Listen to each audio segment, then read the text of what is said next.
परमात्मा ने जो भक्ति करनी है तो भगत की तरह रहना पड़ेगा, बुराइयों से भी बचना होगा और एक बहुत ही साधु भाव में रहना पड़ेगा, किसी की आत्मा नहीं दुखावे। ठीक है, आपको धीरे धीरे सेट होने में टाइम लगेगा, जैसा भी जिसका व्यवसाय है अब वर्तमान में उसमें एक साधुता लाओ। जैसे कोई मजदूर है, सेवा कर रहा है किसी के और भगत हो गया तो वो तन मन धन से सेवा करे उस मालिक के उसमें, क्योंकि वहां से उसने रोटी मिल रही है। और फिर परमात्मा ऐसी प्रेरणा करेगा उस मालिक के अंदर, देख भगत आदमी होते ऐसा हो भाई, कोई चीज पड़ी रहो घर में उसके लिए मिट्टी समझे, चाहे पैसा हो चाहे सोना हो कुछ भी हो, अपनी मिली हुई 2 रोटी यानी दो दिहाड़ी मिलती है उसमें संतोष सब्र करके देखा कितनी इज्जत बनेगी उसकी और कितनी विनम्रता और उसके प्रति सद्भावना और उसका आदर बनेगा उस मालिक के हृदय में। इसी प्रकार अगर आप मालिक हैं, भगत हैं, आपके यहाँ कोई सेवादार सेवा करता है, उनको अपने बच्चों की तरह समझाए, उनको भगवान के बच्चे समझाए। वो बालक सेवा कर रहे हैं, भगवान के बच्चे हैं, उनको प्यार दे और उनके साथ कोई ऐसा गलत बर्ताव नहीं करे। और फिर कुछ दिनों में उनके दिल में ऐसी भावना होगी, परमात्मा दोनों तरफ रोल करता है, जब हम मालिक के अनुसार चलेंगे फिर उन बच्चों में भी, उन सेवादारों में भी ऐसी भावना भर देगा भी हमारे जैसा नालायक नहीं, इसे ऐसे भले आदमी के घर में राम 19-21 कराएंगे सेवा में, मजदूरी में 21 काम करा करेंगे वह। तो इस तरह कितना अच्छा माहौल बनेगा। और हम जैसे मालिक तो समझता है कि न पैसे दो 100 रुपये और काम खींचूं 1000 का, और मजदूर क्या समझते हैं, रुपये लेवा 500 और काम करा 100 रुपया का। दोनों की नीयत खराब और दोनों दुखी, कर्म भी बिगड़े, टेंशन बनी रहे।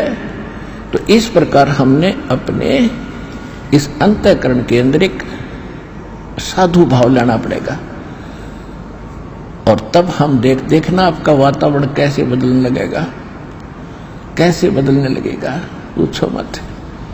तो तब हम यहां भी सुखी होंगे, आपको चिंता नहीं रहेगी कि वहां सेवादार सेवा कर रहे हैं, वो अपने तन मन धन से सेवा करेंगे, भगवान से डर के वो भगवान से डरने वाले हो जाएंगे, फिर बातें खत्म हो जाएगी। अब तो आग लगी पड़ी है, रिश्वत ले ले, यूं ले लूं, फलान करूं, जब करूंगा तेरा काम धर दे 500 रुपये, और उधर से 500 ले लिए, डॉक्टर के जाकर 1000 लग गए, वो 500 भी गए, 500 अपनी तनख्वाह में तो गए। अरे वो पाप कर्म जो के दो धरे के धराए रहेंगे, फिर गद्दा बनकर पूरे करेगा जिससे रिश्वत ली है। तो इसी विघ्न में पैर दो मत, ये भगवान बताना चाहते हैं।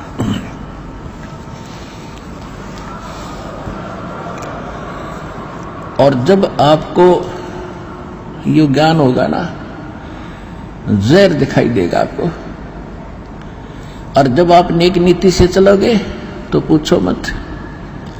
अब दास बहुत देखता है, एक छोटा सा बच्चा ने बोला जी 55 रुपये पाए, मैंने पड़े।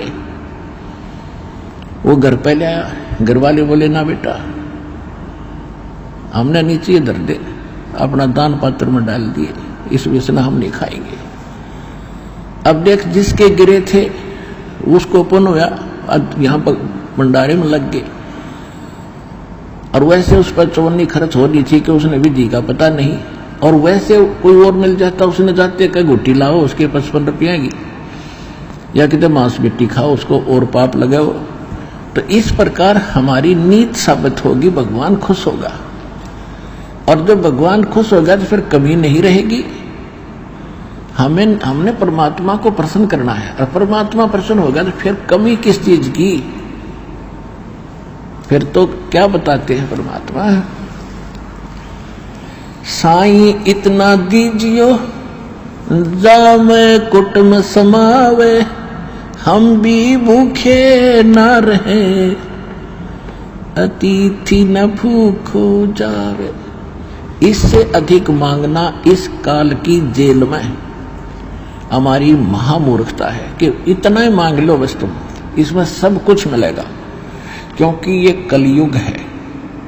और कलयुग में मशीनरी जरूरी होगी, तो आप इतना ही मांगो जा में कुटुंब समावे, यानी रिक्वायरमेंट ऑफ द फैमिली, परिवार की आवश्यकताएं ये है जा में कुटुंब समावे, और हम भी भूखे ना रहें और अतिथि न भूखा जाए। फिर देगा आपको, और फिर रहो मालिक के वचनानुसार चलो। फिर कैसे, जैसे परमात्मा कहते हैं,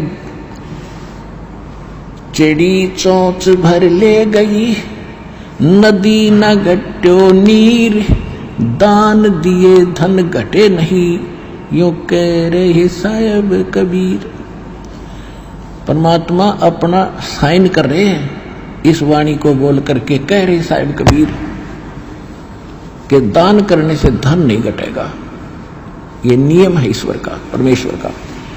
और दान सुपात्र को करे, गुरु बिन माला फेरते, गुरु बिन देते दान, गुरु बिन दोनों निष्फल हैं, चाहे पूछो वेद पुराण। देते को हर देत है, जहां तहां से आण, अण देवा मांगत फिरो, फिर साहिब सुने ना कान। अब परमात्मा ने एक भूमिका करके दिखाई हमारे को कि साईं इतना दीजियो जिसमें कुटुंब समावे, एक धानक, एक जुलाहा, सुबह से लेकर शाम तक एक बारीक बारीक तार इकट्ठे करके धागे और कपड़ा बुनता है। एक दिन में मुश्किल से भी 5 फुट 10 फुट बना पाता है, 5 फुट 4 फुट, और बहुत लंबा सैकड़ों फुट का तार और थान बनाना पड़ता है। ताना बनाते थे, वो हफ्ते में पूरा होता। उसकी जो मेन ताना मालिक को मिलता, उसमें से अपने परिवार के लिए जो आवश्यक सामग्री थी, खाद्य पदार्थ लाते, और शेष बच जाते उसको सत्संग और भंडारा में लगाया करते थे। इस प्रकार परमात्मा हमें उदाहरण देते हैं कि इस लोक में आप भगवान की भक्ति अवश्य करो, पूर्ण संत से प्राप्त करके, फिर परमात्मा एक्शन में आवेगा। और वैसे आप ये फार्मूले अपनाओगे तो सफल नहीं हो पाओगे, क्योंकि फिर आपके साथ काल रहेगा, ये मन है, और केवल वर्क डन मिलेगा आपको। यहाँ वर्क से भी अलग मिलेगा आपको, किस्मत से भी न्यारा देगा परमात्मा, क्योंकि हम परमात्मा से कुछ और मांग ही नहीं रहे, इतना ही मांगते कि हमारी भक्ति बनी रहे और हमें कोई आवश्यक वस्तु का अभाव ना हो, बस इतना सा।